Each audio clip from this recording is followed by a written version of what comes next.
Hello. Hey Hi. there. We are live. Hey, Doc. Good to be here. Good to see you, my friend Discernment. Oh, it's good to see you, Doc Smith. It's been too long. It's been a few days, been about a week. We're gonna start out as we always do with a little breathing here. So I got my feet planted on the ground here and I'm just settling in, feeling my sits bones relax onto the seat here, shoulders relax.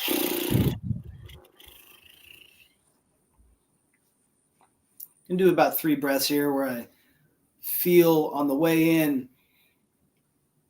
no noise coming in to my nose. The air is going in with no noise. I'm expanding to the sides. And as I breathe out of the mouth,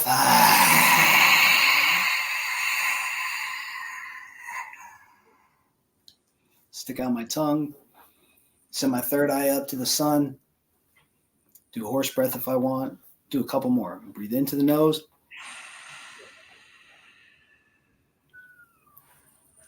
And out through the mouth.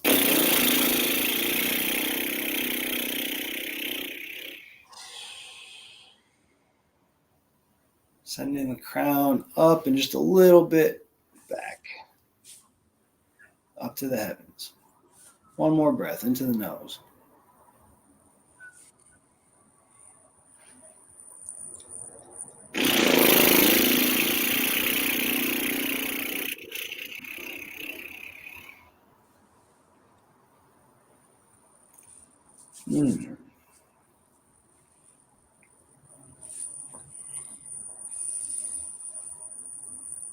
All right. Well, that was nice. Thank you for taking a few breaths with me. Anytime we need to, we can just open the mouth, stick the tongue out, just like the dogs do. Shake it off, just like the dogs do. All right. Well, I could keep going with some Qigong here. I have one question for you, Discernment. Do you have a medicine ball? No, I have a basketball. Nice. Take your basketball, put it on top of your head. Oh. Let's stand up together. We'll both stand up.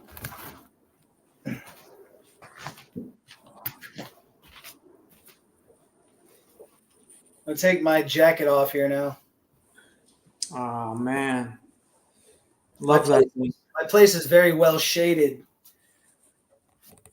so it stays nice and cool here in my place, even though it's 73 degrees today. Whew, must be nice. I got 2 feet of snow 2 days ago. Well, we've never had that ever here, I don't think. Certainly. There's never been 2 feet of snow here. Not that since the Ice Age. I have seen the mountains here covered with a little bit of snow, though. It was gorgeous. One time it happened in the last 10 years. All right. So take your basketball when you're ready and just put it right on top of your head, right on top of the center of your head, relaxing your shoulders while you hold it up.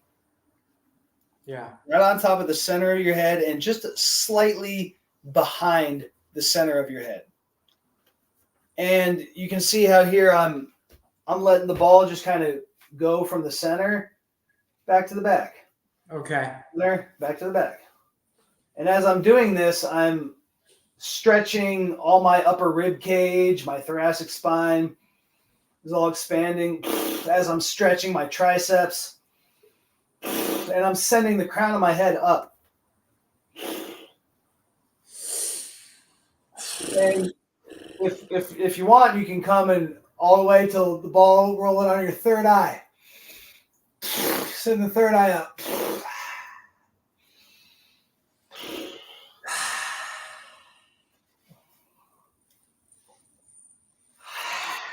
Good job. That purging breath. You can do this in standing pose, or like I was down in toes pose. But standing pose is a good one.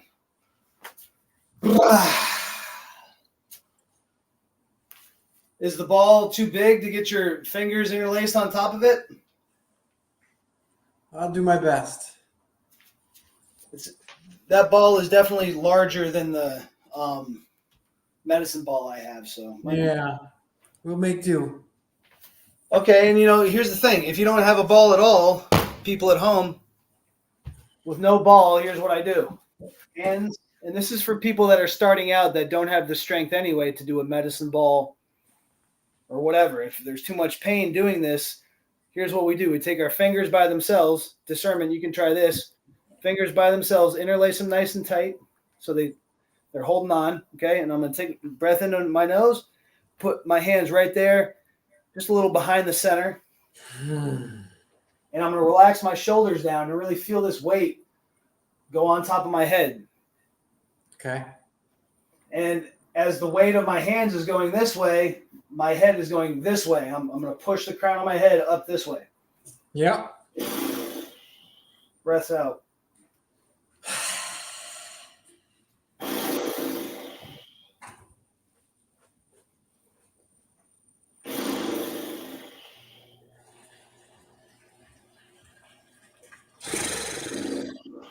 You can do as many of these as you feel like doing. I do at least 3 and maybe 12. But whenever we're ready, then what you can do with these hands is do the same thing we do with the ball. So just from here to here to here, take it up to the third eye.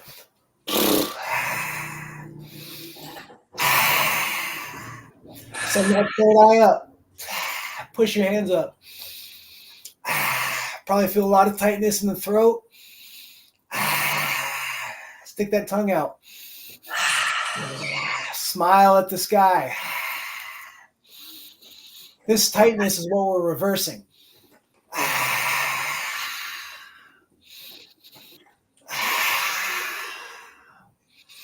Come back to the center whenever we're ready. Stay in the center for a bit. Letting those hands weigh down on the head and letting the head push up on the hands. The spine is extending, lengthening. If we want, we can go back to the back and do some more on the back and push it back, up and back.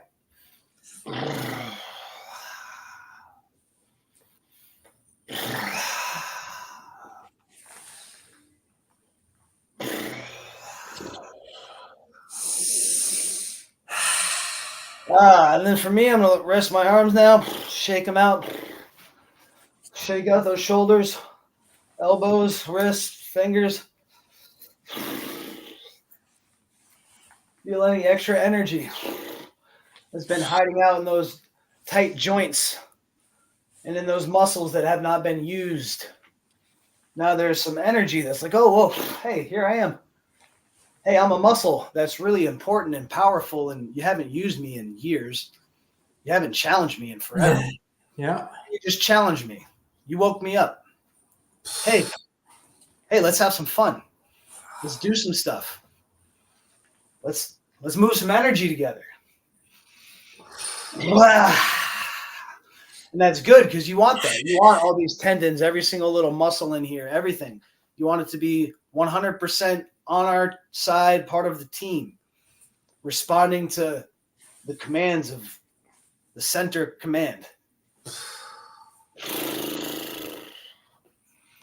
So when we have all these tendons and ligaments and muscles involved in all these movements right here, if we challenge it with our hands, ideally we'll get a weighted ball like this. And if you're watching this and you want to help me create a product that I think should take over the world, because if you start doing this, all of a sudden, everything that is degrading over time inside the most important thing that we have right here, it's degrading for most of our life because of our postures and all that stuff, and for never being challenged. And now all of a sudden we're challenging it. And now everything I do, all you have to do is take a walk like this. So you're telling me that your neck hurts a little bit in the back? I mean, just doing what we're doing is going to help. You're opening up the joint. Good job. We're opening up the joint, bringing more movement, more light, more free flow into that joint. All the bunch of joints in the neck, of course, right? So all this movement is coming from the joint opening, along with the breath, which is releasing and allowing everything to move and flow. So in a conscious way, discernment, what you need to do if you got some pain in your neck from working out this morning, you said you pulled it or something, That's regardless of what all is going on, whatever's the story, all joints opening. You should be doing it anyway. Open them up as best you can and gently, So when I'm doing it here with the medicine ball, people realize I've been doing this for 3 years with the medicine ball in my head. So, if we're in pain, right now you're injured a little bit, you're tight, using only a basketball, which is not really weighing anything, just giving you something to feel the expansion and the extension and everything that you want to accomplish and be able to eventually push up with a 25-pound medicine ball too. But regardless of what our symptoms are, is what I want to communicate here to the 21 people watching this, because it's not just if we have a little pain in the back of our neck or if we have irritable bowels or insomnia or depression or anything. If we start at the top and we open all this up as best we can, open all the joints of the neck as best we can, open up the shoulders as best we can, okay? All the planes of movement that we can incorporate, open up all the joints as best we can, all the way down, hips, same thing, okay? Opening up the hips like a sumo wrestler. Opening up the knees, right? Feeling the knees go through their range. Same thing all the way down to the ankles. And if we incorporate the medicine ball, it really takes things to the next level and just makes it an incredible thing. It's already incredible, though. If we just open up our joints like that and then come back to that breath, and I'll show you a few purging things you can do, discernment, okay? Yeah. So let's make sure you've got your joints open, okay? So you've done a little bit here on your neck, right, already. So let's do shoulders, okay? Let's do a few circles to the front, big circles to the front like this. Just like 3 with that purging breath.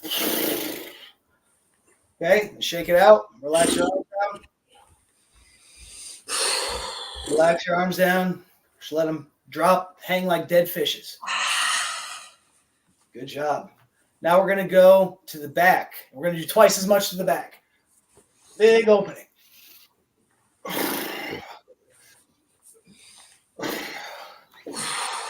If you're feeling pops and stuff like that, that's okay. That's what's happening. Things are going back into place. There you go. Open those shoulders. Good job. Beautiful. Yes. I like to take one hand like this and go all the way back like I'm shaking somebody's hand back here behind me. Oh, yeah.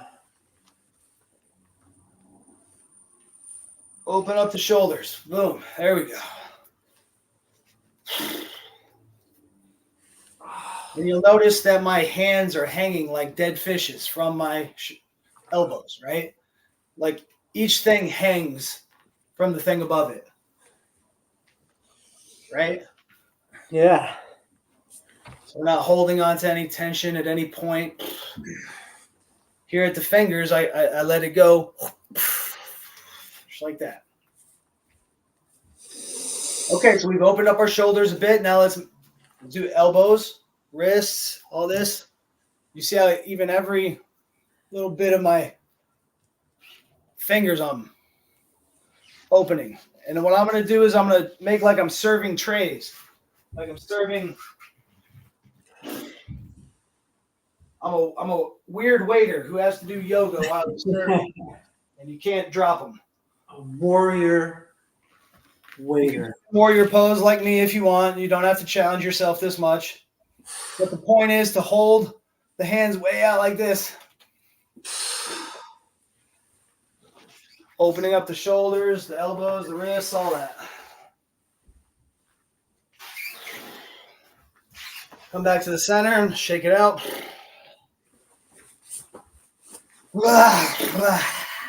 There we go. Okay, so now what's next? What's next? There you go. Good job. Hips. So I'm like a sumo wrestler. Get down into that hip. If this is too complicated for people, okay, you don't have to challenge yourself that much. You can just go just like this. Just make a nice big circles. Okay, so try to keep your feet together. Heels slightly apart. Big toes touching. And just go around. Pretend like you're inside of a tube. And you want to rub up all against the inside of it with your waist. Here we go. So what we want to understand here, folks, is that the pain we're feeling, the sensation of pain we're feeling maybe in our neck, that sensation is the sensation, and now I'm going to go back the other way with my hips. That sensation of pain is the fact, it is the physical fact, it is the reality of a lack of movement and full flow and full range of motion of that area. So wherever you're feeling pain right now, discernment, or where you were feeling pain, maybe you're still feeling some now, where you're feeling pain, that's where there's less movement happening. Does that make sense? It does. It does, yeah. You know, a scientist is always trying to say, hey, what's going on? Something is blocked. The muscle is not getting, its flow.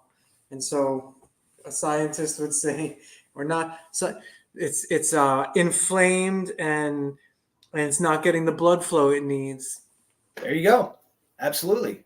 So blood is one of the main, aspects of chi, like we say, the chi is not flowing, edema, people with swollen ankles, their blood is not flowing, that's their chi is stagnated, so absolutely. If your muscle, what happened? Was it this morning at the gym? What happened? Yeah, I was warmed up, but I went to do rows on the bench.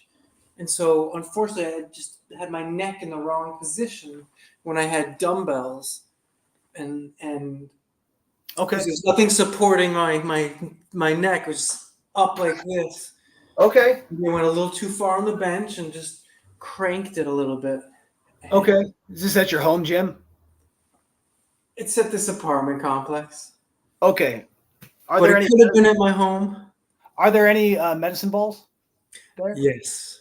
Okay, so ditch the dumbbells. A barbell can be good, but I don't like dumbbells at all. You got to hold them. Really? No.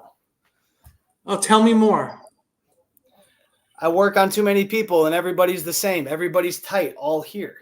Yeah. Everybody's tight here already. Why are we doing this? We're holding on to all this weight with our hands. What are we doing? Yeah. Put it on your head. This is the thing, and you're never challenging.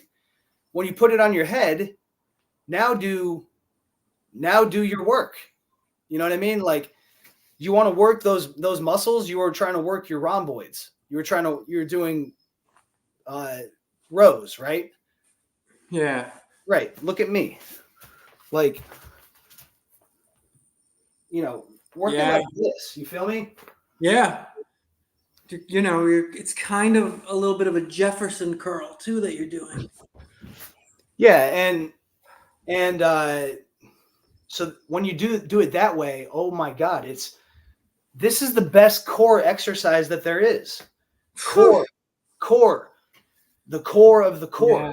Once you do this, now everything is, hold on, I have to do my exact job in relation to everybody else doing their exact job. Nobody in this whole system is overemphasized.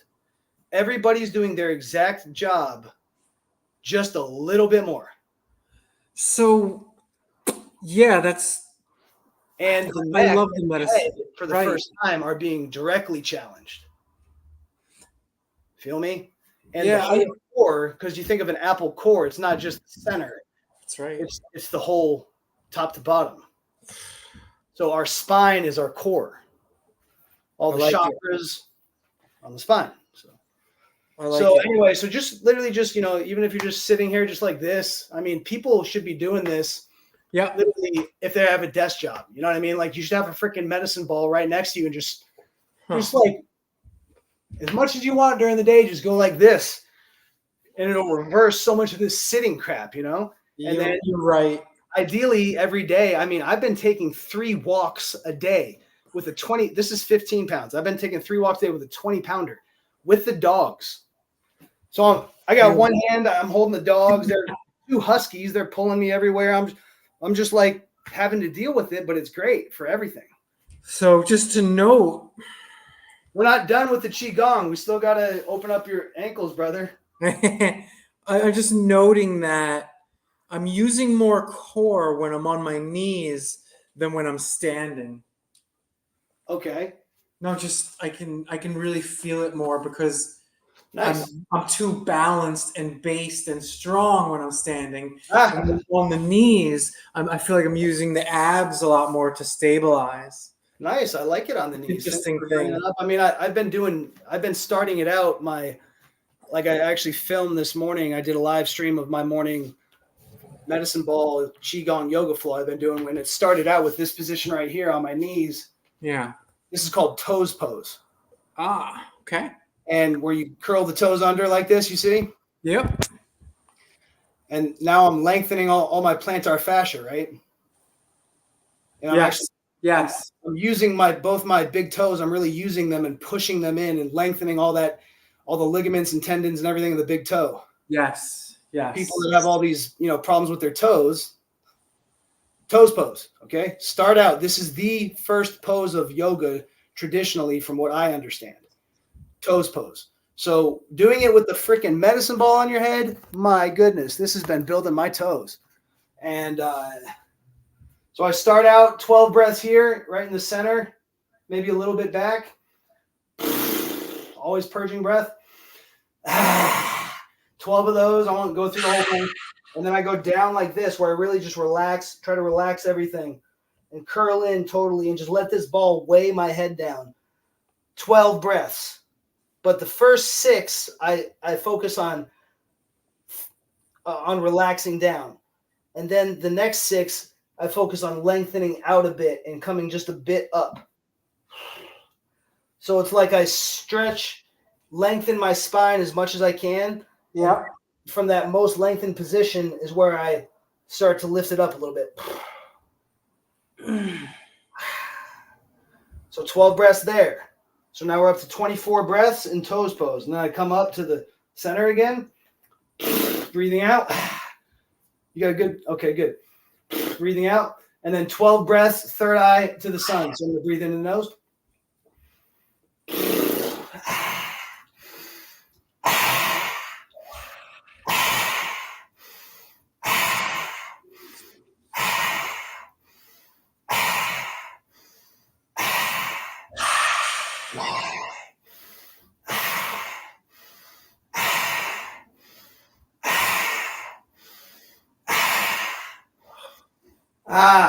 Okay.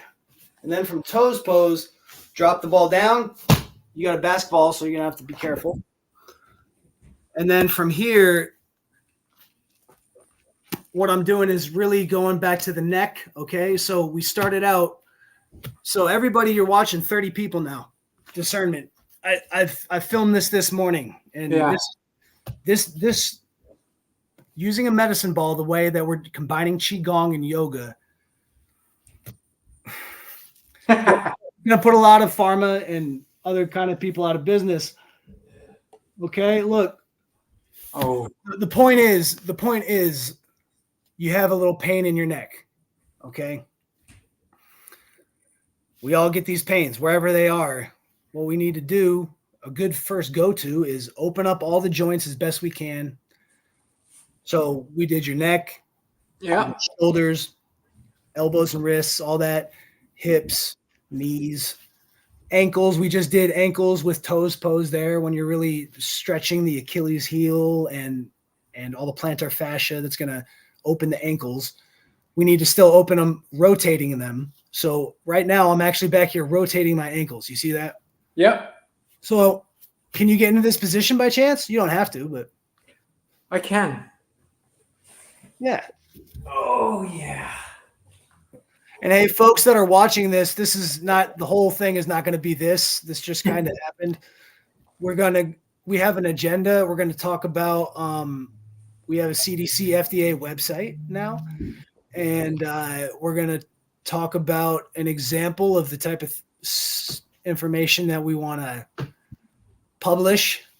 And then we'll probably have a video. I think it'll be uploaded by then. A couple hours ago, I was working on some client friends of mine here in the area, and one of them was happy to be filmed, and the other one preferred not to be filmed, but it was cute. She didn't mind having her voice heard, and we had some really sweet conversations off camera, and there's a beautiful dog that's always on the camera pretty much, and it's a beautiful background, beautiful little setting to do some work on our bodies outside.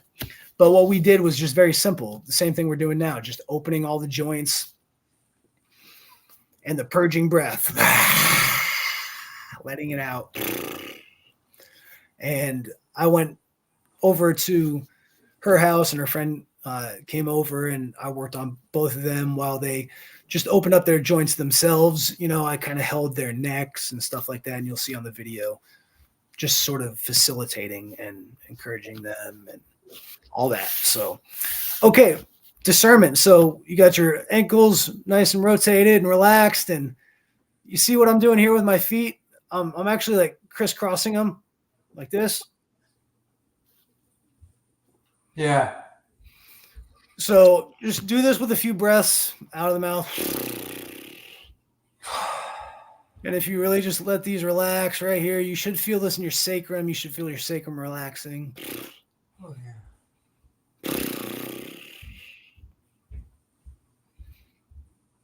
Remember, the sacrum and the sinuses are connected. So if we have sinus troubles, the sacrum is going to be tight, and we can work on our sacrum doing this right here. And that will actually then reflex back to the sinuses and open up the sinuses.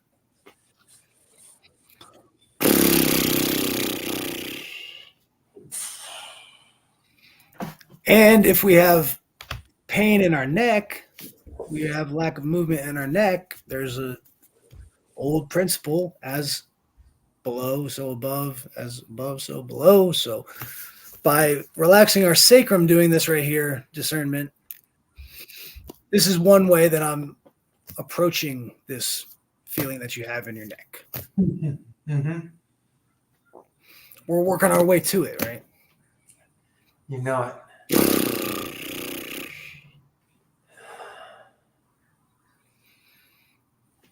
And whenever you're ready to relax on that, kick your feet out, make sure they're nice and relaxed. Rotate the ankles just a couple more times. Now, the idea here is we just, through the toes pose, we had 12 breaths in 3 different head postures. The first was the center, the second was on the back of the head, and the third was on the third eye. So the cervical spine got a good full range there.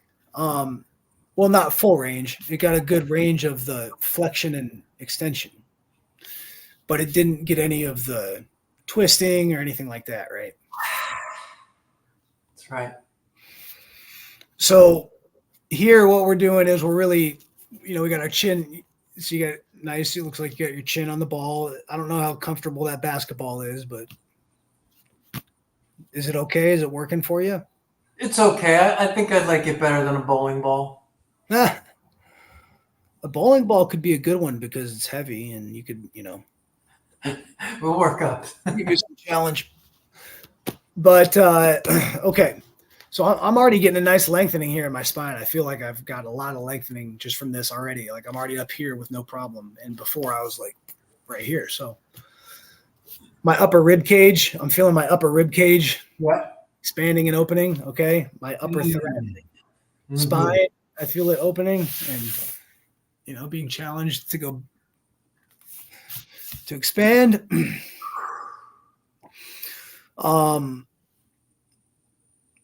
So basically, from this position, if you feel up to it, I would say we could go take an ear and put it on the ball. You want me to show you what that looks like? Yes, please. Okay. Now do you ever watch Great British Baking Show? Nope. Oh, okay. Well, forget about it. I was going to say there's many layers. There's many layers to this one. So I'm taking my right ear and I'm just I'm moving the ball a little bit so it's just right there lined up to my right ear. Yeah. And so this might be good, right? This might be all we need, or this is where we feel so much pain that we don't want to go any farther. That's okay. Breathe and relax as best we can, and if you got to reduce it, that's okay.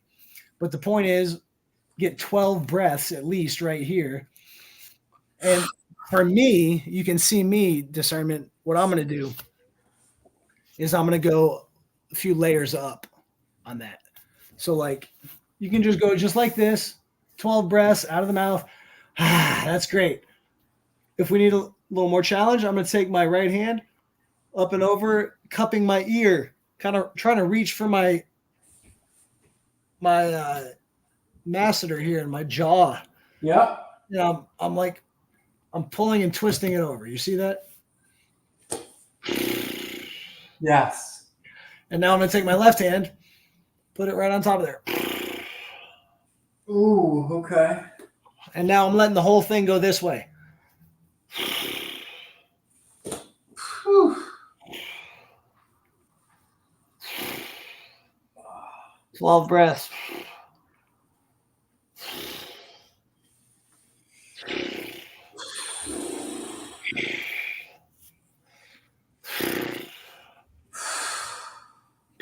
People at home can see that every breath or two, I kind of move my hands around a little bit.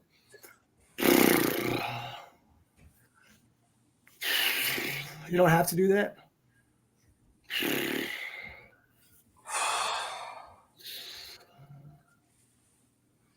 And then after 12 breaths or so now we're twisted all the way over to this side. What I want to do is I want to twist back and come to center, but I want to use all of this stretch and an opportunity that I've created.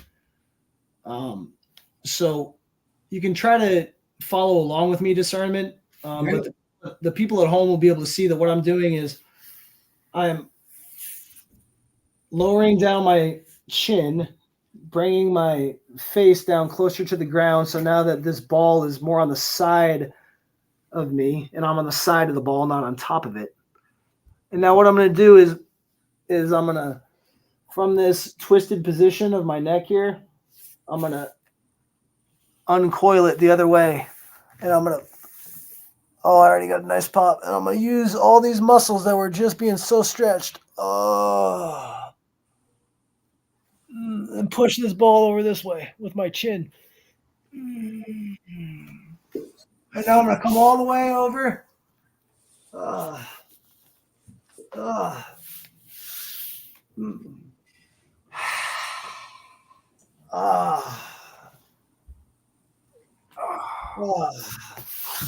I'm going to come back to the middle because I'm not ready to go over to the other side totally yet. I'm going to come back to the middle and go right back to under the chin.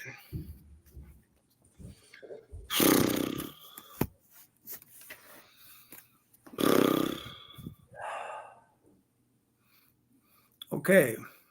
You ready for the other side? I'm ready. Awesome. Okay. So same thing on the other side. Take the ball and move it a little over to the left now. And I'm going to turn just so my ear goes right on top of it. Relax down. This might be all I need on this side. Who knows?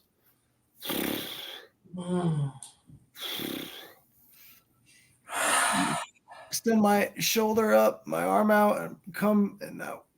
grab my left ear, or excuse me, my right ear with my left hand.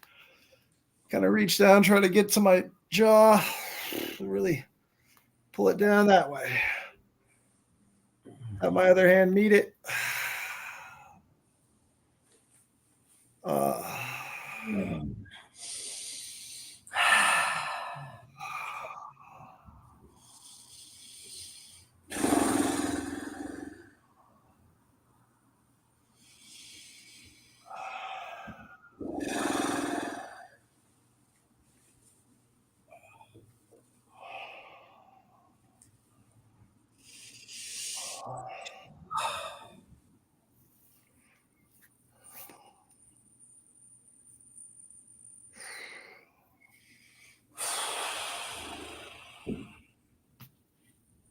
All right.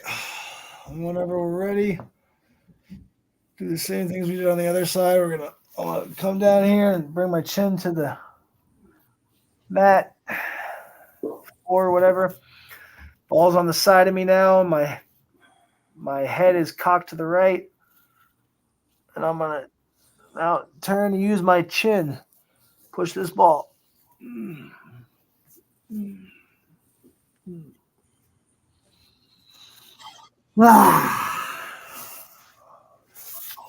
And come back to the center.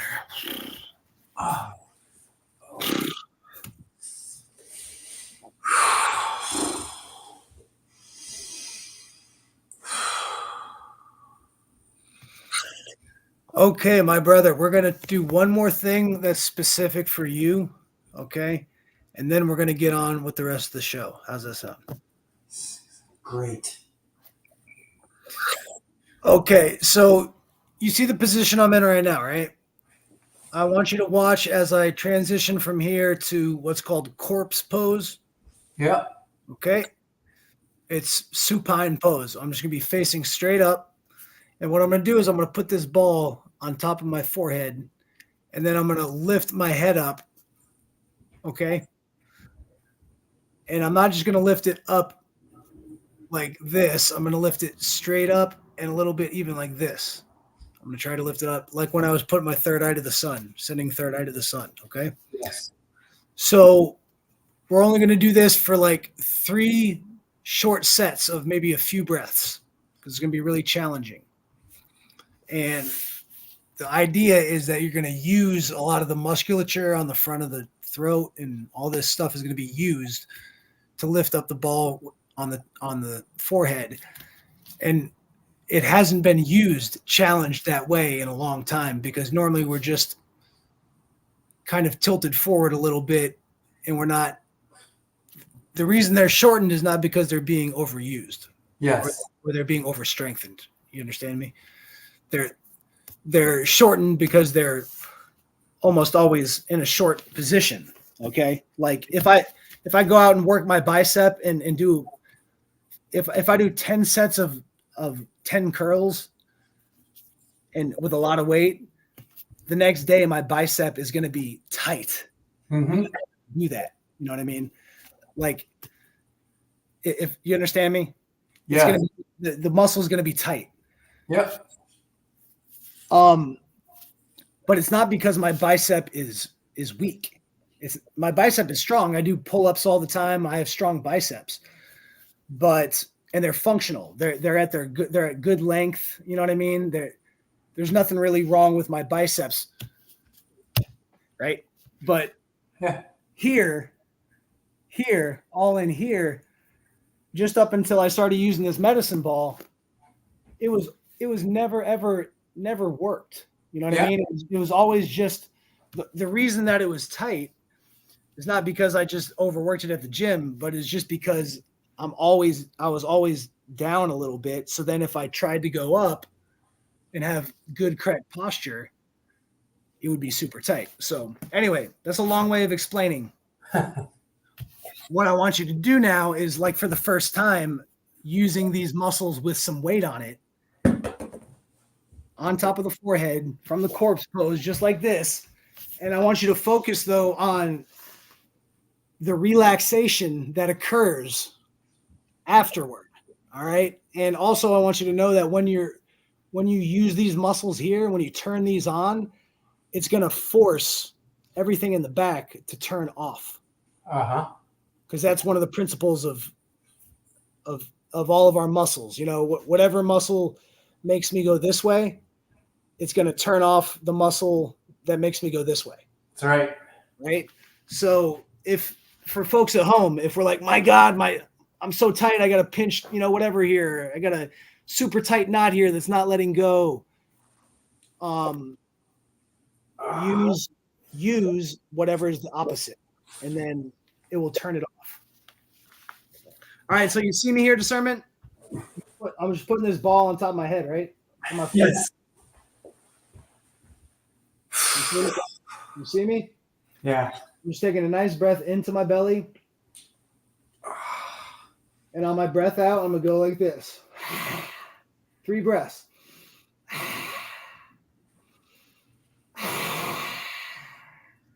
And now I'm going to slowly go down. Now relax. If I want, I can take the ball and put it on my chest here. Really a big difference between a medicine ball and a basketball, but at least you have a basketball to be something to push up, right? Yep. Okay, so I'm going to do 2 more sets of 3 breaths. Into the nose. Yeah.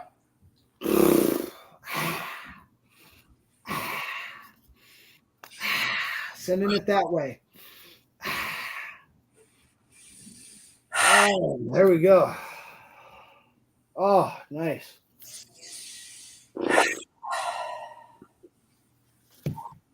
Okay, I'm going to do 1 more.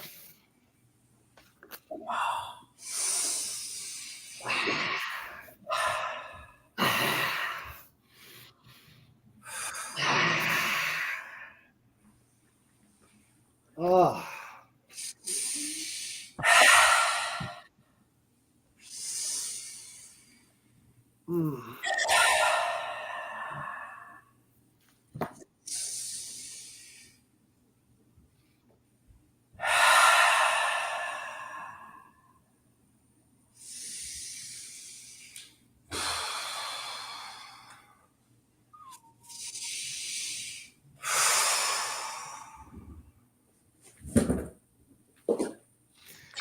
All right, that was great. Thank you all for. Thank you. Yeah, you're welcome, brother. Thank God. Thank everyone for being on this live stream. There's like 30 plus people already, and everybody's sticking around for Qigong. Everyone loves it.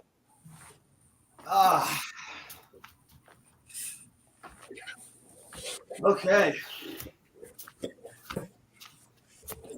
Oh, that is so nice. Good. It, you know, I love Qigong. It works. Amen. Oh my Lord, it works. And it's Yeah, only one science. you know. It's the science there is science, man. It's the sciencey science. Anyone can know for themselves by doing it. You can try it anytime. And for folks that want to learn more, here's my Tway Na manual. And we can go through all kinds of cool stuff in here. I don't know if people can see that. Do you do some Tway Na on yourself? Oh, yeah. Oh, yeah. Tapping, sweeping. Yeah. I mean, just take your fingers just like this and don't worry about what point is what, because all of them you want to bring attention to. Hold on. I've got a dog out here that's going crazy. Hank, what's up, buddy? Oh, he sees a bird. He's a bird he wants to play with. Yeah. We've got a great show for the 39 people now. Thank you all for being here. Thank you. CDCFDA, Center for Disease Consideration, from different angles. Okay? From different angles, folks. We actually read books, not just whatever the CDC and the FDA says. We're not Yeah, we're not just Read any book. receiving. We're not just receiving information. We're thinking. We're reading. We're contemplating, Feeling. and then you intuitively come up with new things, or you make connections and see what you didn't see before. Oh God, the medieval. What you is that like? Is that the present? Well, there's a lot to read, my friend. That's for sure. My first degree was in history, Oh wow. and so I've always loved history and reading about that. So the medieval hospitals of England, I mean, are a trip. My goodness.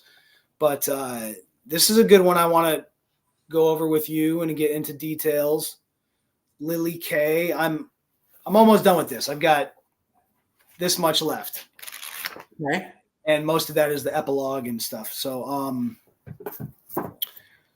but yeah, there's a lot to go over from different angles. Okay. Oh, what do you got there? I have our guest from last week's book, Nice. Val Zimmer's book. I mean, Oh, I love that cover. That's great. yeah, he had a little help from his son and a little AI. And anyway, Val was a great guest. I can't wait to have him on again. Brilliant. Brilliant. I love that. Well, here's one that we can get into. Chinese energetic medicine. How old is that? Not the book, but how old is the philosophy of this? Well, this is older than we know. Right. Canonized in 232 BC, so after a long process of passing stuff down. Right. Let me read something from here. Please. This right here. Dr. Jerry Allen Johnson, God bless him. DTCM China. He went over there and he lived 20 plus years over there and studied over there. And this is what he's put out. This is volume 1. There's 5. Wow. This has got the most incredible diagrams and everything. The explanatory power of all this is just massive. Section 1, Foundations of Chinese Energetic Medicine. Chapter 1, Introduction to Medical Qigong, understanding the concept of Qi, the 5 realms of energy, defining the energy of yin and yang, the history of Qigong and Chinese medicine. Chapter 2, Understanding Ancient Chinese Metaphysics. Whew. The energetic formation of the universe. Shangdi, the highest God. The Tao, the way. The Tao, heaven and earth. The Tao is Zong, center. The Tao within the body. The Wuji, infinite space. Knowledge stored within the Wuji. Messages within the human body. Sending messages. The perpetual dimensions of the Wuji. Taiji, the great ultimate. Taiji within the human body. Yin and yang transformations. It just keeps going with, it goes into energetic embryology, the body's essence, energy, and spirit during conception, a Taoist perspective of early embryological development, yin and yang fertilization, understanding fetal toxins, the embryo's internal channel development sequence, the creation of yin and yang channels, the 5-element Jing formation, water Jing formation, fire Jing formation, metal Jing formation, wood Jing formation, and earth Jing formation. None of these things were done in a laboratory?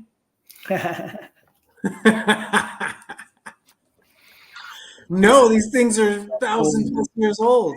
Wow. This all came through prayer, communion. And so God. When you do prayer and communion, you can get downloads, basically? Downloads. Ooh. Exactly. Love that. Yeah, they didn't have a word for God, they didn't have the word God or Jesus, whatever, but they understood, and we got Jesus. They teach the same things basically, and the light, Are you looking for a paragraph or two to read? Yeah, there's just I'm just kind of confirming that there's no way I can read the whole table of contents right now because it just goes and goes and goes. That there is so much that's in this book, and this is only the first volume. But I do want to read a little bit here. That's just one of the things that I love about this. Yes. This whole Taoism, it's a science. It's a spirituality. I mean, people call it a religion. It's a science. Okay.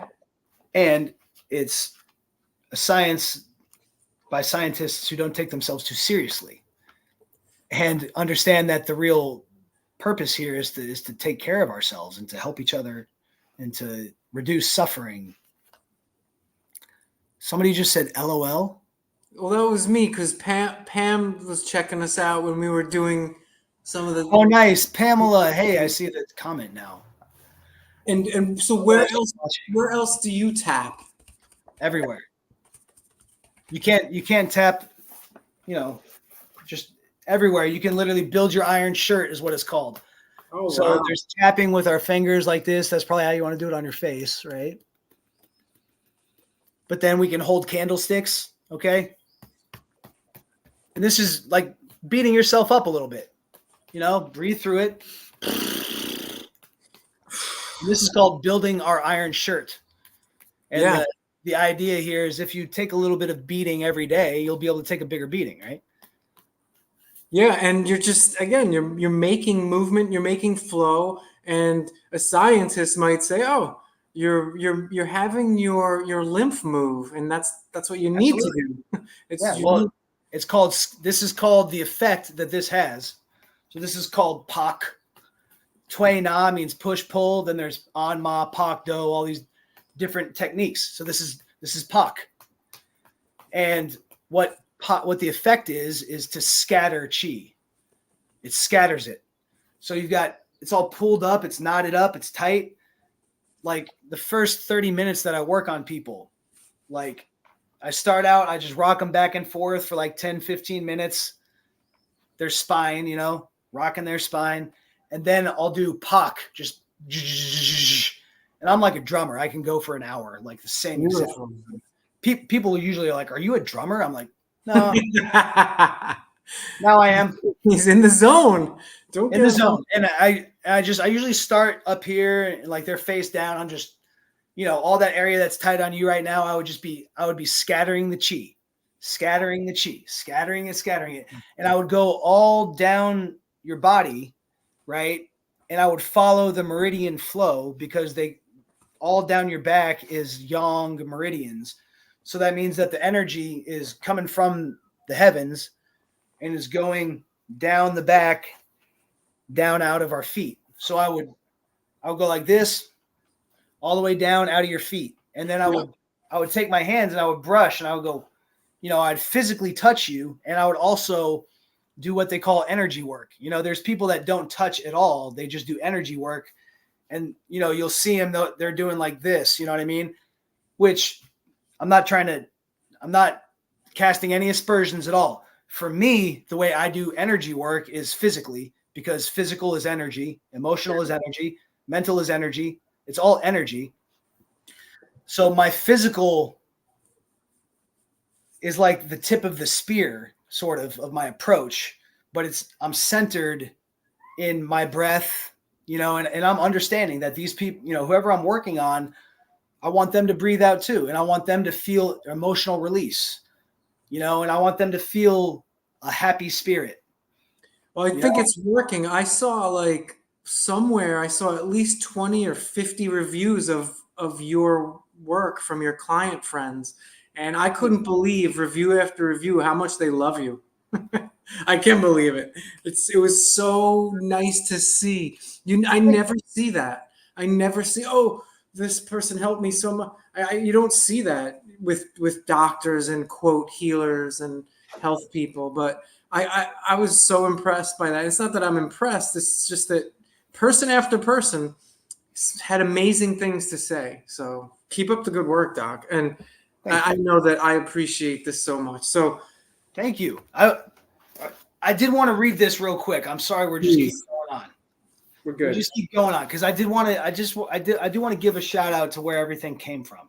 Chinese energetic medicine. I mean, this is where this is my favorite thing to read. You'll see why. You'll see what I mean. This is the type of thing like it's scientific as long as you don't take it too seriously. Yep. As long as we don't take ourselves too seriously, we realize that this is scientific. Okay. So can folks see this here? And this is a great type of thing that we'll publish stuff like this. Can you see these nasty little demon looking things? Do you see that? I'm going to put myself on center stage here. I see something. Yeah, go ahead. Dang it. I need to put on center stage. How Not do I- me. Okay. Now do you see this? Okay. Everybody look there. And I know I'll bring you back in a second, discernment, but these are the 7 turbid demons of the corporeal Po. The 7 turbid demons of the corporeal Po. Tunzai, Hui Yin, Fushi, Shiku, Chu Fei, Chu Hui, Fei Du, Po. These are the turbid demons that come up and trip us up, and they mess with us, and whenever we fall and stumble, these guys right here, they're supposed to be like our lookouts, our guards of our. Do you hear me? I don't hear you anymore. How come oh, now I hear you. Okay. We're just being quiet. Okay, they're supposed to be our Professor. guards of our field, basically. Yeah. And their job is to make sure that no bad spirits or bad energies or whatever come in and sabotage us. Now,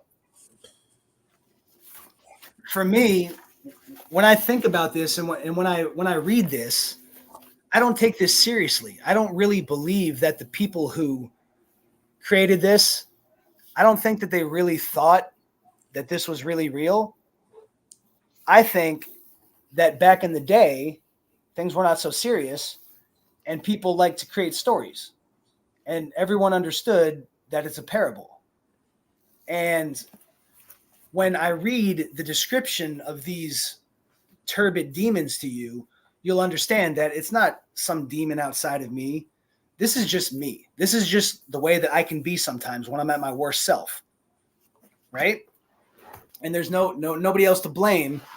But at the same time, if we have this understanding, we can kind of play with it and say, oh, dang it, that's that Shiku Po again. Got me. And I can, that it says here, the Shiku Po manifests itself through feelings of greed, envy, and selfishness. It emotionally expresses itself through feelings of selfish desires and covetous actions. I mean, I've done that. I don't have to blame that on the corpse dog. That's what Shiku means. Shiku means corpse dog. Yep. Yuck. So there's a lot within Chinese medicine that is very, very specific and very scientific in the way that you can literally try it for yourself and see if it works. And I would even include this with it in a sense, because no, I'm never going to confirm and be able to test and say, yeah, there actually is a demon. If it's not published, if there's no peer-reviewed publication, I don't know who's going to believe it. Just kidding around. Exactly. I certainly don't believe anything unless it's on a piece of paper. Right. But the point is, there's a richness to this, understanding of what we are, and why do they say that they're secret teachings? Well, because the lineages gatekeep it in a sense. And it's weird because the inner canon, which I've been reading from a chapter at a time, it reads right in there, say this to the mountaintops and tell the world the truth and shine the light and all that. But there's these lineages that say, that we have this, the real Taoist teachings and you have to, either come out here to our temple and sit outside until we let you in, or, pay $1,500, online, and you can get the real Taoist teachings, Okay. So I'm not trying to say I'm not from a lineage, you know what I mean? I'm not. I'm trained by a lady named. You never know. I'm trained by a lady named Katie. Write that down. Well, that's cool. I did notice that the books are all available, volume 1 through 5, and that they are not cheap, but I'm getting them. Good. You should. They're on my list now. Good. They're $80 a piece. Yeah. Don't get them on Amazon because you can get them directly from his website for $80. Good to know. His website is taoistmagic.com. Good to know. But yeah, I like Dr. Jerry Allen Johnson. He kind of took the approach of, hey, it says in the official canon to, spread the truth and the light, and here it is. So, yeah. So just real quick though, I just want to read through these 7 turbid demon natures, okay? Because my opinion as a practitioner who's been working with these ideas is that, one thing we can't do is take anything too seriously. So like whoever put this together was not taking this too seriously. Fei Du. Fei Du means flying poison. The Fei Du Po manifests itself through feelings of anger and rage. The indignation and wrath that it helps to generate can produce hostile, destructive, and violently aggressive reactions. This Po of anger can cause an individual to suddenly explode with venomous thoughts and evil intentions. So for me, I know that it's not the Fei Du Po. That is because I resonate with that. I've had anger and rage, and I've had that. And destructive, violently, hostile, aggressive. I mean, I've been there. I've been in fights. I was in the army, okay? This Po of anger can cause an individual to suddenly explode, for sure. That's not the Fei Du Po. I can't blame it on them. You know what I mean? That's me. However, this funny story, this funny idea helps me and gives me a giggle when I feel myself. Now that I've learned this and I've learned to do a lot better with my anger, and not my anger, but my patterns that I had, I'll be able to laugh at myself and go, wait a minute, Fei Du Po. I'm feeling that Fei Du Po is trying to trick me. There's more to this. There's so much more to this. There's the Hoon and the Po. I got to go into and explain what the Hoon and the Po are. The Po are, one lives in the spleen, one lives in the liver. Like that's where they're housed. And there's the corporeal Po, and then there's the ethereal Hoon, and the Hoon is the minister. So it's like there's the minister who's like the government leader, and this is all literally a story. You know what I mean? This is a story that is the Taoist secret teachings lineage. It's written down just as it's not written down that this is like a joke. This is just as serious as the acupressure points. You know what I mean? This is just, according to this book, this is the way it is. But I think they didn't take it seriously. I think they played with it. And the Hoon is the minister, right? So it's like the government political leader is in charge of the security, right? Yeah. It's always the way it is, right? The government is in charge of the military and the security. So who's the government? Who's the Hoon? It's so in the story here, these corporeal Po, these turbid demons, these 7 turbid demons, they only come up and they can only sabotage us when the Hoon is not on his throne, when he's out spirit traveling, is what they call it. When he's out spirit traveling. And what does that mean? That's when our mind is not right here in this moment. When we are distracted with something, when we're not right here, actually living a spiritual life, you could call it, with our breath relaxed, all our original attributes, wisdom, trust, peace. And this is all conscious. It's not like dreaming or sleeping. What do you mean? Basically what you were just saying, it's not about dreaming and spirit traveling. It's conscious. It's when you are conscious. I think what my read of it is that they're saying that when we're thinking about something else that's not this moment right here, what's happening, according to their story, is the hoon, the minister who's in charge of the security, is out spirit traveling. He's traveling. He could be in another dimension, other worlds, whatever. And that's what's happening. Really, my mind is wherever. I'm thinking, oh, son of a bitch, I forgot. You know, I'm not right here in the moment or whatever that I'm actually doing. So the hoon is the minister's out there traveling, and now the 7 turbid demons, they're like, oh shoot, the boss is gone, right? Hey, what can we do? And they actually, it describes in the book too how because their nature is actually more yin, okay, more earth-like, they actually want to go back to the earth. So they want the body to die. Okay. And they're fine with that. If our body dies, they're like, hey, we're back in the earth with earth. However, they also have a sort of higher role that they play too, that, you know, God is always in charge and allowing things to happen, right? And in the book it writes about how they will get us into trouble on purpose so we can learn lessons. Right? Okay. So it's kind of like, hey, you know, look at this idiot over here. He's, you know, he needs to learn this lesson. Let's get him into some trouble here. You know, and then the hoon is, you know, the minister's out spirit traveling. We don't have our governor on the throne, you know, guiding, making sure that everything's in place. The governor. Right. But we have that governor, right? We are it.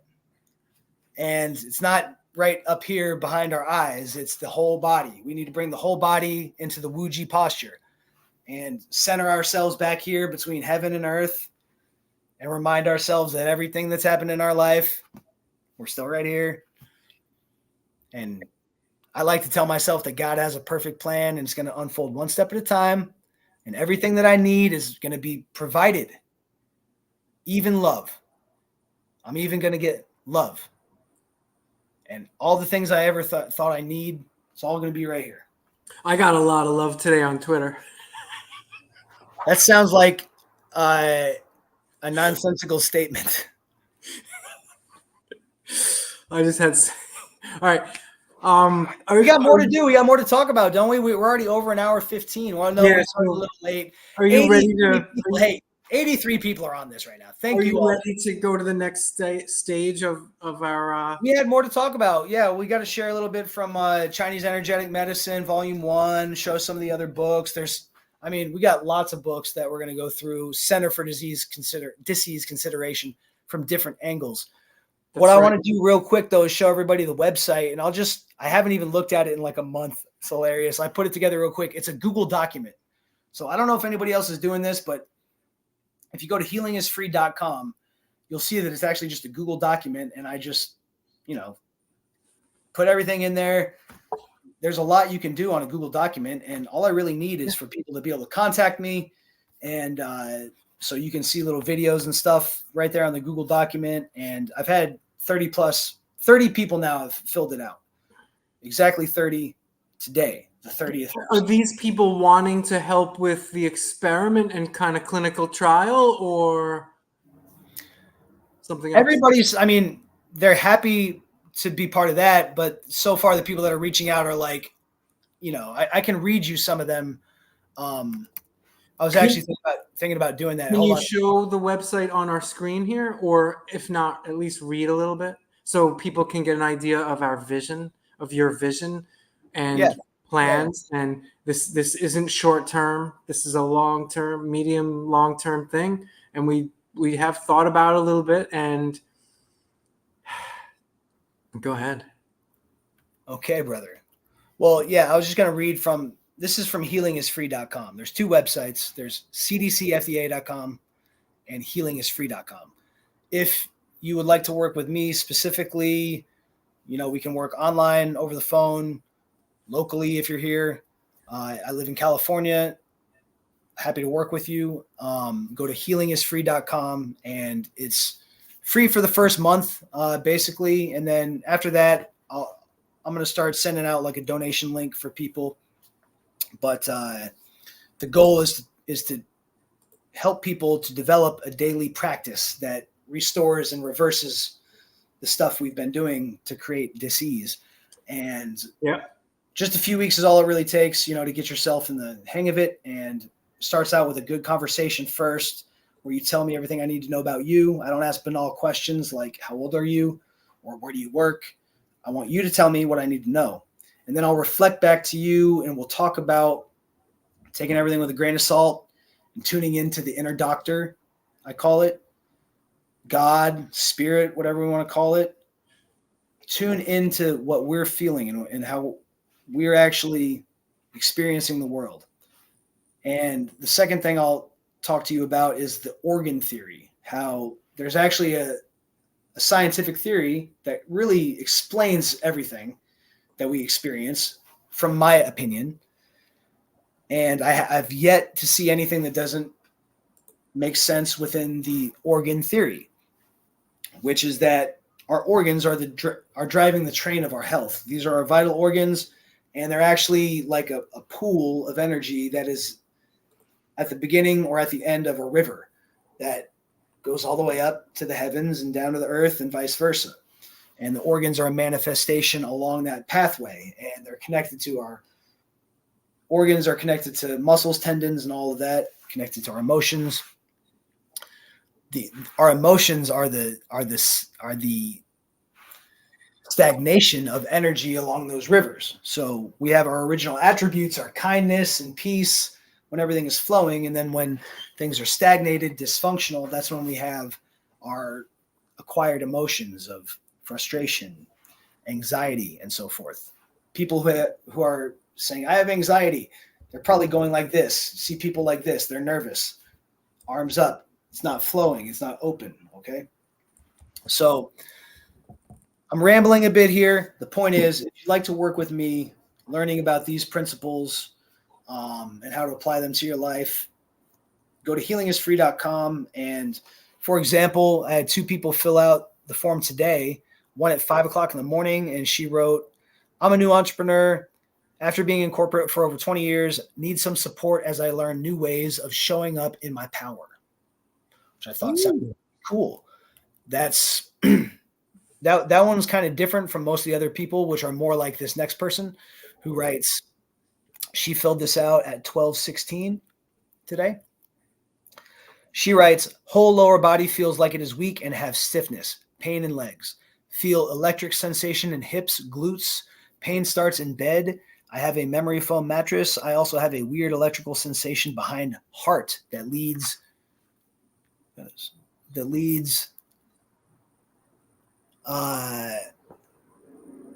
to whole body migraine, she calls it. It is terrible.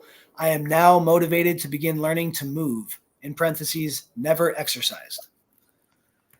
So, so the first person reached out to me this morning early, and then this other sweet lady reached out to me around noon. And if either of you are watching this now, thank you for reaching out. And I've already replied back to schedule with you. The idea is we'll talk, first for an hour or so. You'll tell me what I need to know, and then I'll help reflect back to you a holistic understanding, so you can be aware that each of these different things, my glutes, my electric sensation, the migraines, all these different things, they're actually all like pieces of fruit on the same tree. So they don't need to be separated away from each other. And there's many different roots coming together. And then you've got the whole soil, you got the sun, the rain, many different things that come together. Unlike a tree, thank God, we can pick ourselves up, transplant ourselves to where the conditions are just right, and we can exercise all these functions and do it consciously in a way that starts small and keeps building. That's what it's about. So developing a daily practice.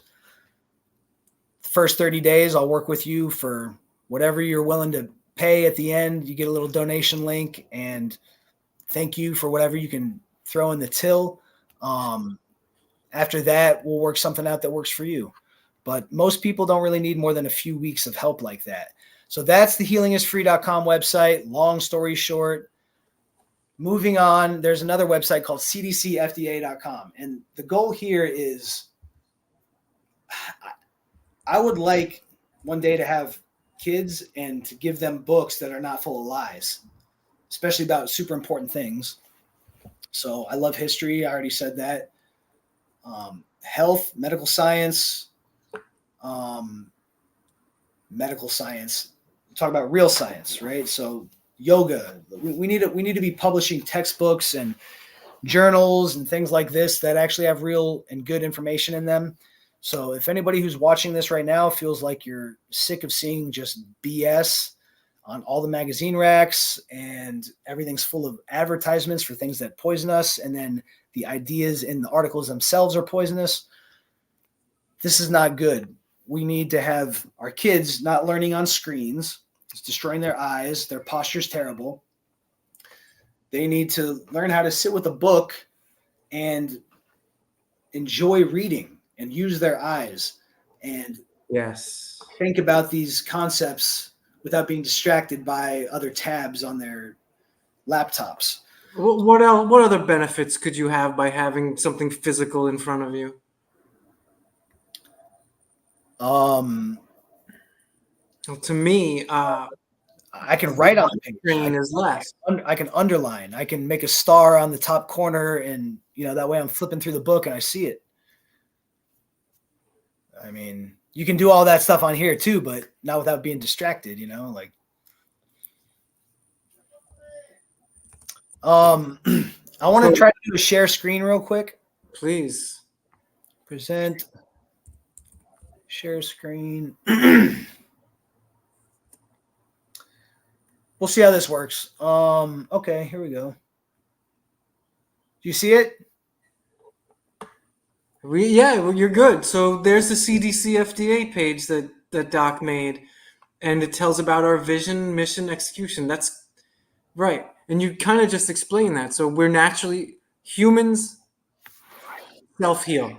We all self-heal. All life is self-healing. Our bodies heal themselves.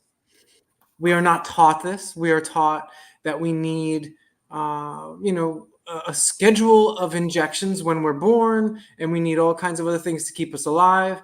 Well, sometimes some of us break through that and say, how can that be?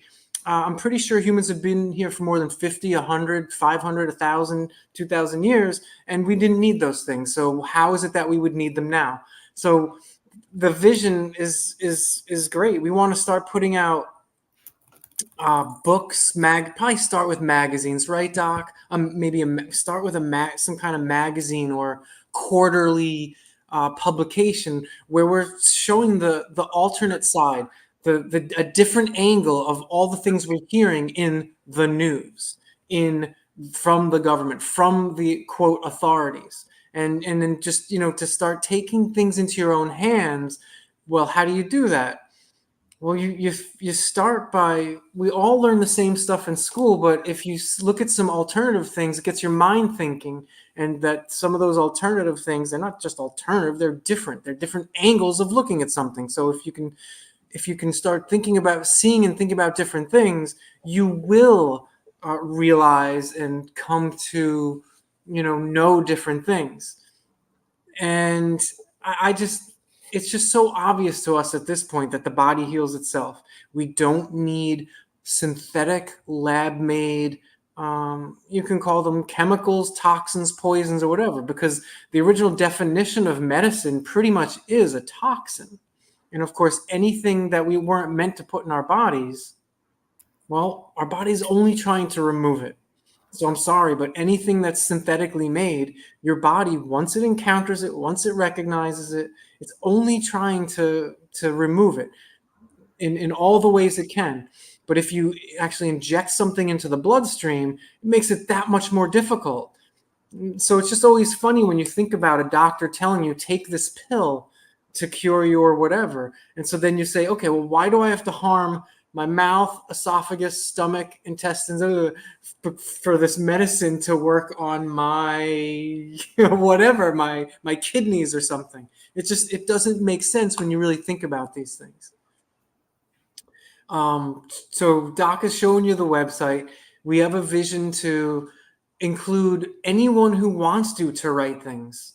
And we're going to start by trying. Well, I mean, there would be a vetting. Go ahead.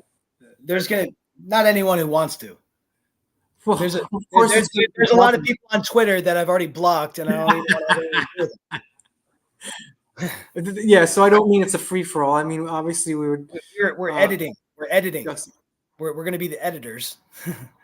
But it's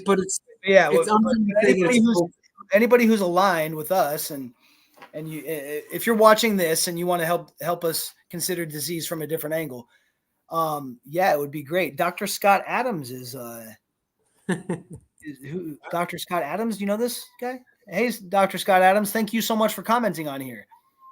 I don't know Jerry Marzinski. Okay. Well, anyway, he looks at things from a different angle, that's for sure. All right. Well, right on. So folks, thank you for being on here. We've got 92 people on here right now. I don't know if you can hear that dog whining. This website, CDCFDA.com, the point here is if you go to that website, you can read about our mission. Okay. And it's written out in, it's kind of funny. I was an officer in the Army. So one thing I learned in the Army was the military planning process, which is 5-paragraph operations order, which starts out with the situation, then the mission, then the execution. So that's how I did this. The website, go to cdcfda.com and you'll see there's situation, mission, execution, which means how are we going to accomplish this mission? And basically it's a subscription model. Okay. So we have all these people that subscribe to the actual CDC and the actual FDA, and they're being lied to and poisoned.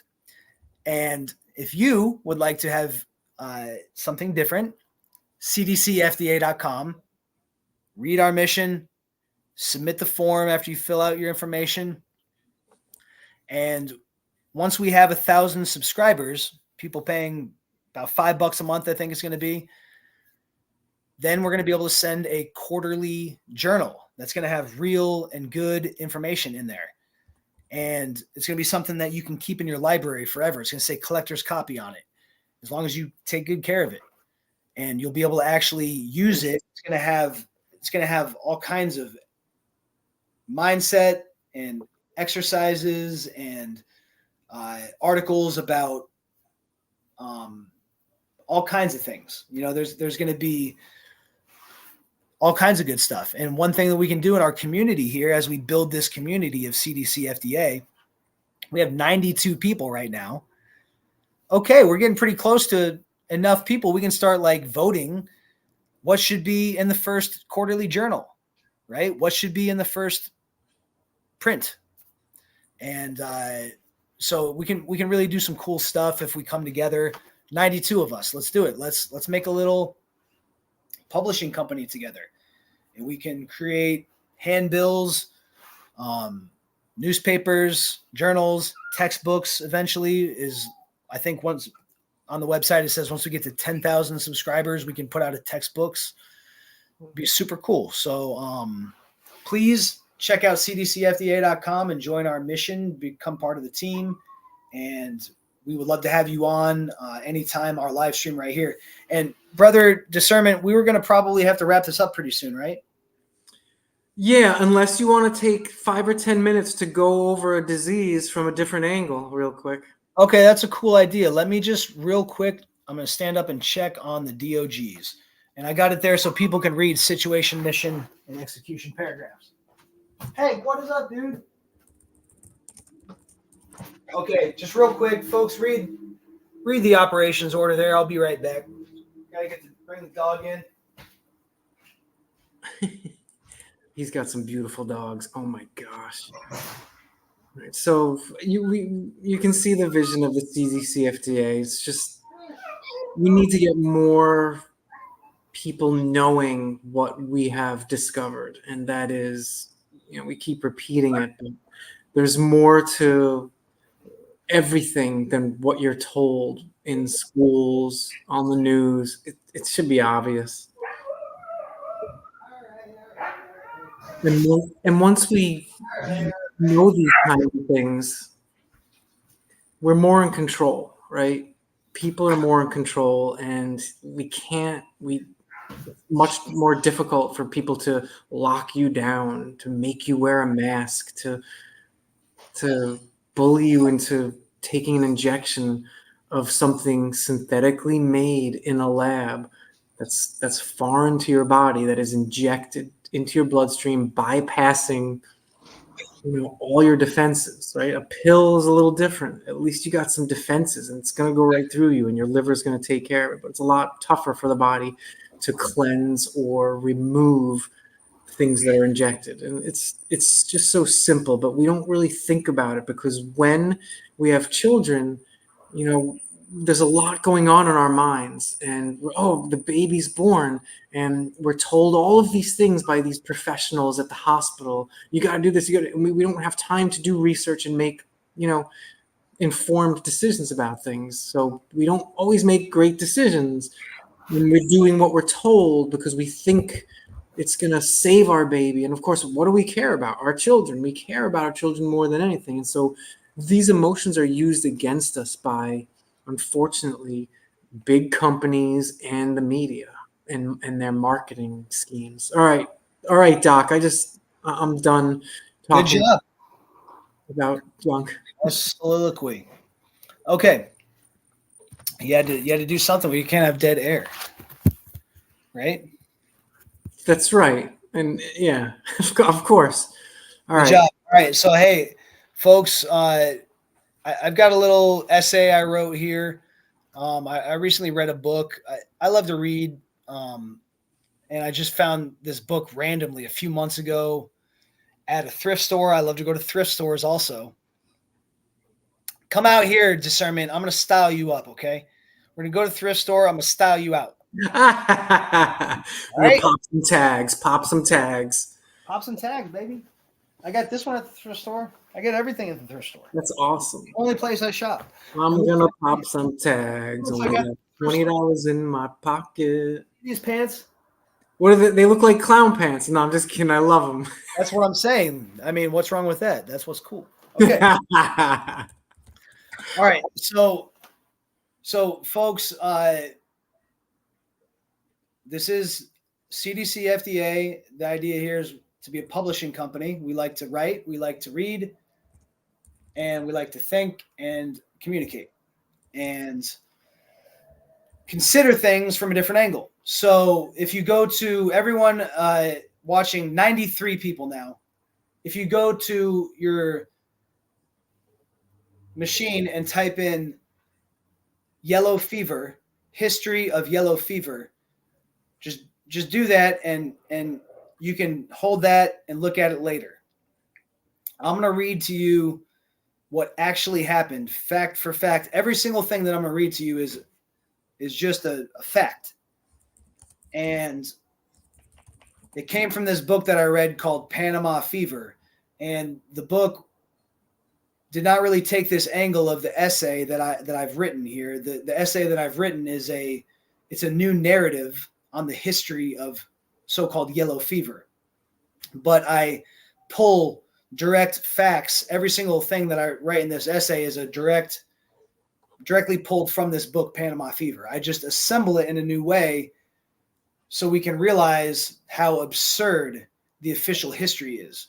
And this book I read, this book that managed to get published by a major publishing house, I wonder if the book just had to repeat certain things, because this book, this guy writes all these things that I put in the essay, but then he also sort of repeats the standard line of the public health history. And he says, he writes, if it weren't for the public health campaign of 1905, then if it weren't successful, then the Panama Canal would have never gotten built. But I'm about to read to you the real history. Imagine thousands of famished contract laborers from Barbados on a 10-day boat ride to Panama, where they will dig a canal at gunpoint. There is no food for them during the trip, and these throngs of people must remain on deck night and day, despite storms or sweltering heat and no shade. They arrive to find a giant mound of pure cane sugar bags waiting for them at the wharf, and they climb over each other, desperately grabbing handfuls of sugar to eat. Then they are taken from the wharf to their barracks by men with guns, and often treated more like slaves than hired help for the remaining 2 years of their contract if they survived. There was no running water. Potable water must be purchased. All waterways are polluted with sewage and industrial waste. Hard liquor is less expensive than drinking water, so they drank alcohol mostly instead because they can only earn $1 a day. They toil 10 hours of hard labor 6 days per week in some of the worst conditions you can imagine. 3 meals per day are offered for 10 cents each and consist of bread, and bread. On rare occasions, meat was served, but it was mostly inedible. They had no means to wash or dry their sopping wet and dirty clothes, and often put on clothes that were already soaked in the morning for their day of labor again in the torrential rains. Initially, the West Indian labor pool was sought out because, in theory, these folks were more adapted to the environment and immune to the supposedly pathogenic microbes carried by mosquitoes. Over the decade or so that the USA was there, over 6,000 Barbadians died, and only 300 Americans. The Americans lived in much different circumstances, with far better housing, food, even recreation and leisure, not being treated as an inferior, and so forth. Rather than addressing the environmental and material conditions for the laborers, providing potable water and real food, the public health doctors involved with the U.S. administration of the canal began an effort to eradicate the infectious diseases, which were reducing the labor pool beginning in the late 1800s. At first, their efforts to focus on mosquitoes were scoffed at at least one doctor serving the population argued malnutrition was the main factor. But in 1905, Teddy Roosevelt, for some reason, decided to support Dr. William Gorgas, who had an idea to focus on eradicating a particular mosquito, despite all other leaders involved with the Panama Canal considering the doctor's ideas to be ludicrous. And a great fumigation campaign was begun to rid the isthmus of the supposed pathogen behind yellow fever. Starting in July 1905, all dwellings were fumigated. Large swaths of flora were cut down, and they poured a thin coat of oil on top of all waterways to remove breeding grounds. And they sent specially trained public health doctors, locals from Panama, around to convince everyone that this whole operation was necessary. What else began in July of 1905? They started offering $50 for each case of yellow fever reported to authorities. And quite naturally, as these things happen, there was a huge surge of yellow fever cases reported after the cash incentive was announced. And then a few months later, as the fumigation campaign was wrapping up, the incentive was withdrawn. And as reported cases tapered off, the officials declared success over yellow fever. And son of a gun, according to the official story, the last case was observed at the main hospital by the authorities themselves. On November 11th, 1905, Dr. William Gorgas announced to his colleagues as they stood over the body, quote, "This will be the last case of yellow fever." According to the official story, the last case was observed at the main hospital. I'm going to read this again. By the authorities themselves, November 11th, 1905, Dr. William Gorgeous announced to his colleagues as they stood over the body, quote, "This will be the last case of yellow fever," unquote. According to the official story, he was correct. To this day, official public health textbooks claim that this fumigation campaign rid Panama of an infectious disease.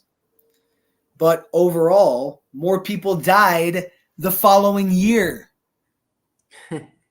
The next year was the deadliest of the entire period. There were more total deaths in 1906, despite 0 people dying from yellow fever, than any year before or after. Instead, deaths in 1906 were mainly attributed to malaria and typhoid. What are the symptoms of malaria and typhoid? They're basically the same and sort of gradations of those which constitute yellow fever. So like pancreatitis, a bunch of different things. One of the benefits of working for the Panama Canal Project was free healthcare. All of these people had lots of government doctors, quack doctors, and nurses giving them drugs and ideas and not doing any of the things that I talk about or do. Yeah. Or you talk about or do. That's right. All of them died in the hospitals. Deaths outside of the hospital system are not part of the total death count that I told you earlier. 6,000 Barbadians, 300 Americans. Did they say how they treated the patients? I mean, what they treated them with, not if they were nice. Yeah, I mean, I could go into that and but it was just. But basically, they gave them quinine or something like that. Was one of those they thought was helpful and So the people are dehydrated and they dehydrate them further with pharmaceutical pills and drugs. Yeah, I mean, dehydrated and just poisoned and distressed beyond belief in every way you can imagine. And so that's the story of yellow fever. We're told to this day, public health. If you go to public health, they literally say they brag, "We eradicated yellow fever." So in grad school, they teach us about yellow fever. It was the etiology is a virus, and the vector is a mosquito. And guess what? We just found out, if you look at it from a different angle, it becomes clear that it is neither of those things. It is dehydration,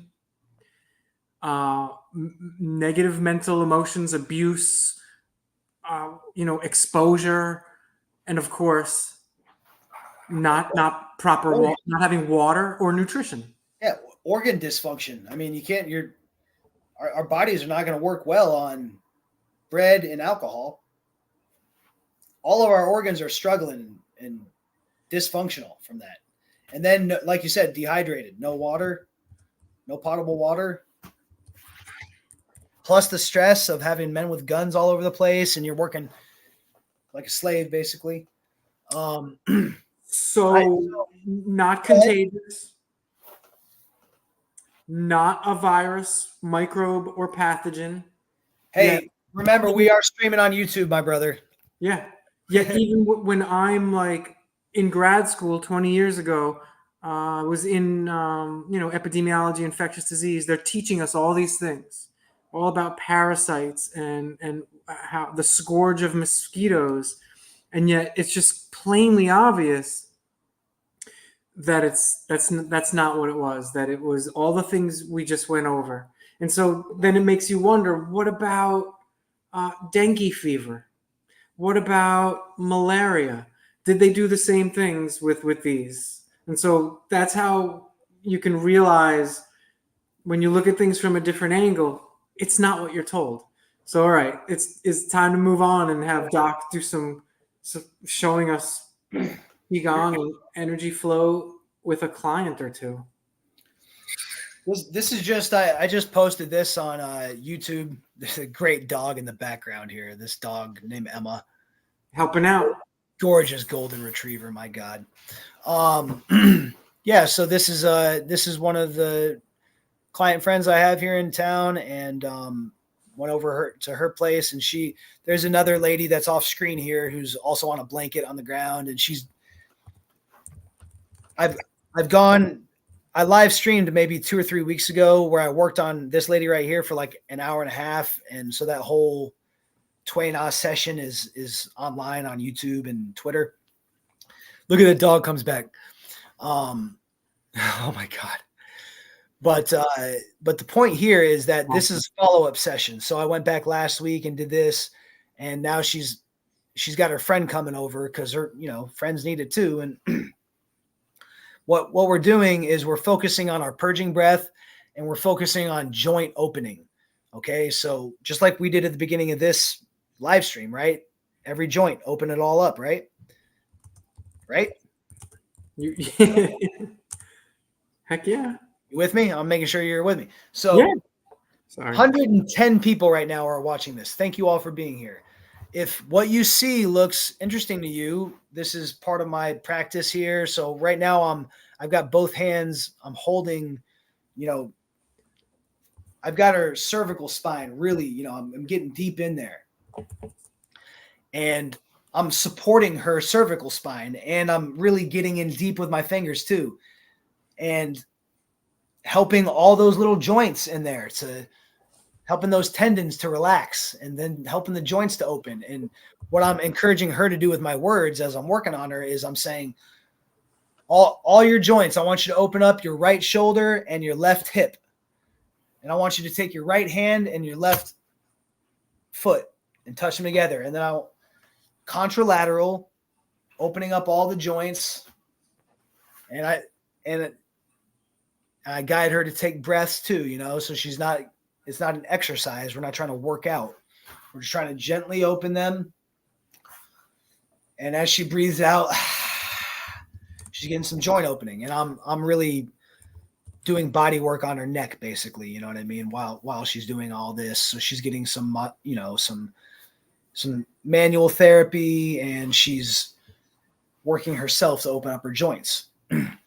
And long story short, this is just about a 30-minute section of the session that I did with them. It was about an hour and a half. That after we did this, then all three of us got up and we did standing flow qi gong. But, not everybody is able to just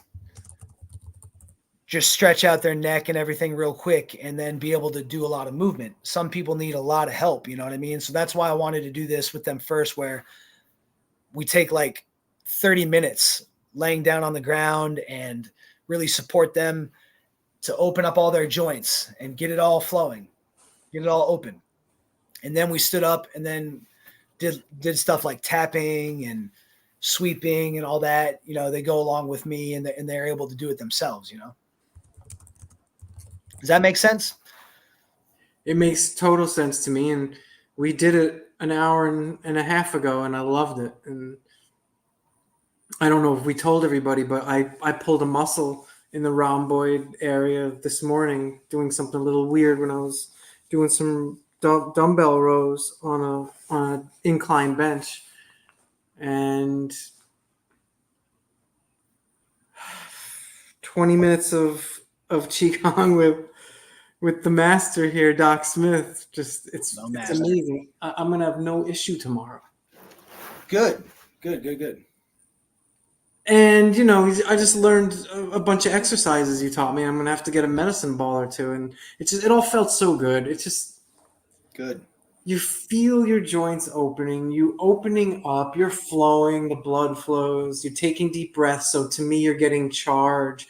And I don't know, you could call it many things. It's nutriment. This is our environment that we take in. Do you know anything about how I noticed we pretty much breathe through the nose and out through the mouth, but some of it is breathing in through the nose and out through the nose? Technically, most of it, ideally, once we get to where we're feeling pretty good, then we'll be in and out through the nose only. It's just that we purge always at the start, and we don't start strengthening breath and we don't start balancing breath until we're done purging. So if there's still pain, there's still tension, it's okay. Just keep purging. And then, you don't want to dehydrate yourself, but that's why we breathe in through the nose always. But the idea is, if you're starting to feel better now, you don't have that pain anymore. Now you can go to, I would say, don't try to strengthen right now. I would just do balancing breath. Both of those breaths are in and out of the nose. Strengthening breath is in for 8 count and then out for 4 count. And then balancing is just in for 4, out for 4. I like to call it curious, though. I think it's what I like to do with my balancing breaths so this is like, understand in Qigong, it starts out purging breath and purging exercises first. And then we do strengthening breath and strengthening exercises. And then we do balancing breath and exercises together, right?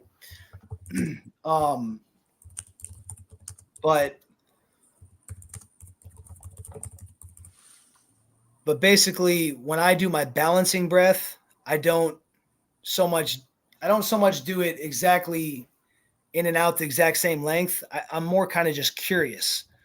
It's more about like, this is after I've been doing a whole Qigong flow. So I'm really relaxed. By the time I've gotten to balancing breath, I'm really relaxed and I'm just kind of curious.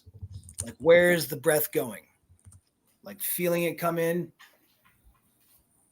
and then feeling it go out and not pushing it or pulling it. Does that make sense? Yes. Do you have any techniques for people who have trouble falling asleep? Well, I have sort of a stock answer for this. And just as to give you a general stock answer, because obviously you're talking to somebody. If you're talking to somebody specifically, it'll probably be like, hey, stop drinking 6-pack of beer. You just told me you had a 6-pack of beer last night. Of course you had trouble sleeping. But if we're talking about just general trouble sleeping, okay. If we're having trouble sleeping and it's hard even to wake up in the morning, because ideally we'll just wake up before sunrise, take a cold shower, go out for a walk. You don't have to take a cold shower, but go out for a walk and see the sunrise and get that circadian rhythm trained into your brain, seeing the sunrise. Now, a lot of people, if they're having insomnia, it's hard to wake up in the morning. So I want you to see the sunset. Okay. I want you to, that hour before sunset, half hour before, half hour after, be outside that whole time and do a meditation, whatever, but see the light. Let your eyes take in that light. And that's going to start to bring back your rhythm.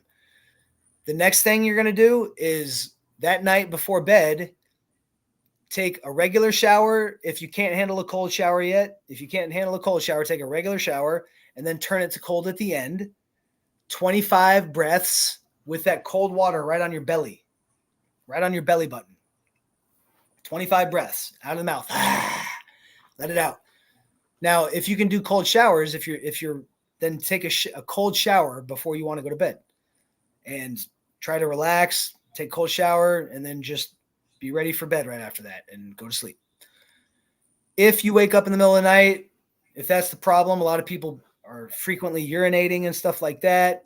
First, I would say try drinking water only when you actually are thirsty for it and don't necessarily drink X amount or whatever. Just drink when you're thirsty. If we're getting up, though, and we wake up in the middle of the night, we can't go back to bed, we're having trouble going back to sleep, have a book and have a notebook and a pen or a pencil. And then you've got options. And when you feel yourself wake up, I want you to retrain your mind and instead of being like, oh my God, this is the worst. Oh my God, I have to wake up in 4 hours. Oh my God, this is terrible.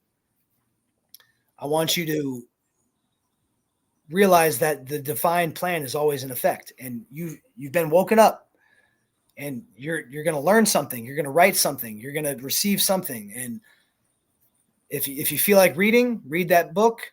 If you don't feel like reading, maybe you feel like writing. Okay, write. Usually after about 15, 20 minutes, people tell me that they go right back to sleep after reading or writing. Middle of the night, just realize that, okay, life is good. I just woke up, and understanding the organ theory and how our muscles are connected to our organs. So overnight, our liver especially, but other organs are going to be having a lot to do. And if we give them fructose before bed, alcohol, all of a sudden they've got a lot of work to do middle of the night, and they can wake us up.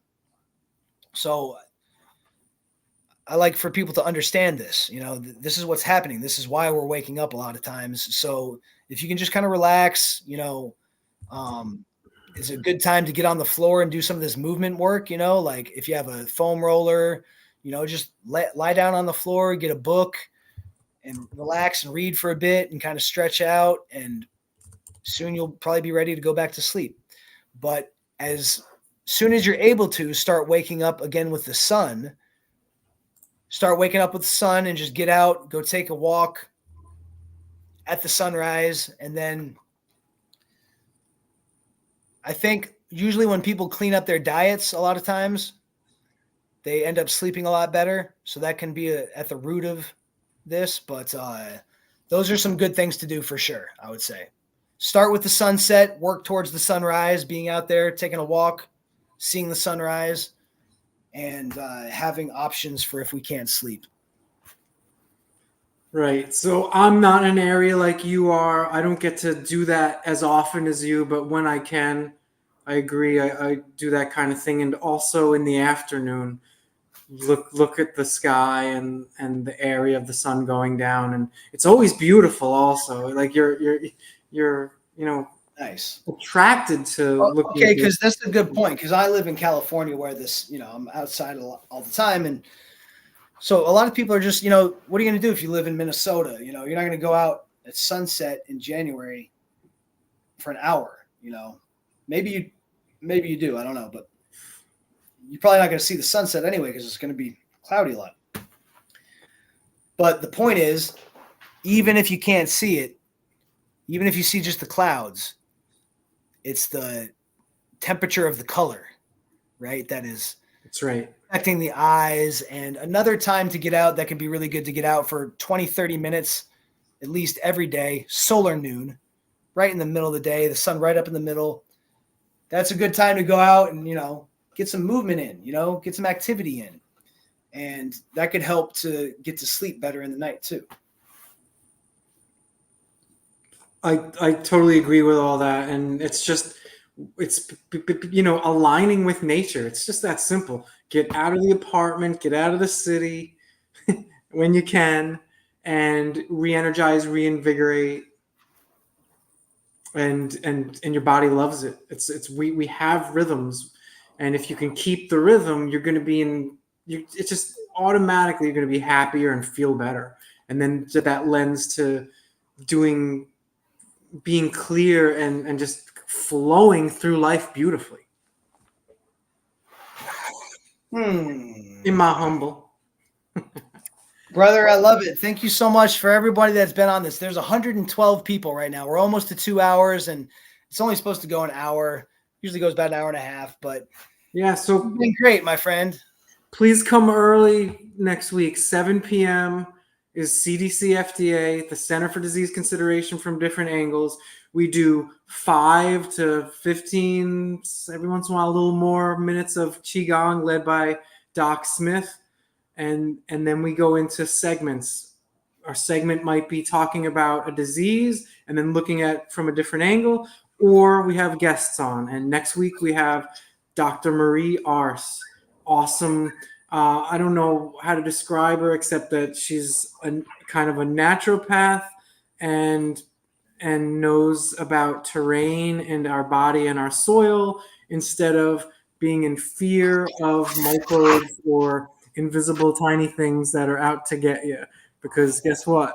They're not out to get you. They're everywhere, and they are everywhere not causing disease. But stagnation will cause disease, especially over the chronic and long term. Mental, emotional, spiritual, physical, any stagnation, that is disease. All right, so next week, special guest, 7 Flowing. p.m., CDCFDA. Hey, we are up to 113 right now. We're up to 113 people watching this thing right now. I Thank you appreciate so that. much. I hope Thank you. I'll invite all 113 of you back next Tuesday, 4 p.m. Pacific, 7 p.m. Eastern Standard Time for Doc Smith, for Discernment. Doc Smith, thank you so much for being here. Remember that Thank chi is you. greater than food, and food is greater than medicine, and healing is free as long as you have discernment. Ooh, That's good. use Healing it. is free as long as you have discernment. That's why we're a good team. See? You can only discern for yourself. CDCFDA, folks, come on back. We will consider disease from different angles. Next week, next Tuesday, together. Thank you. See you next Love and light. Thank Love and you. light.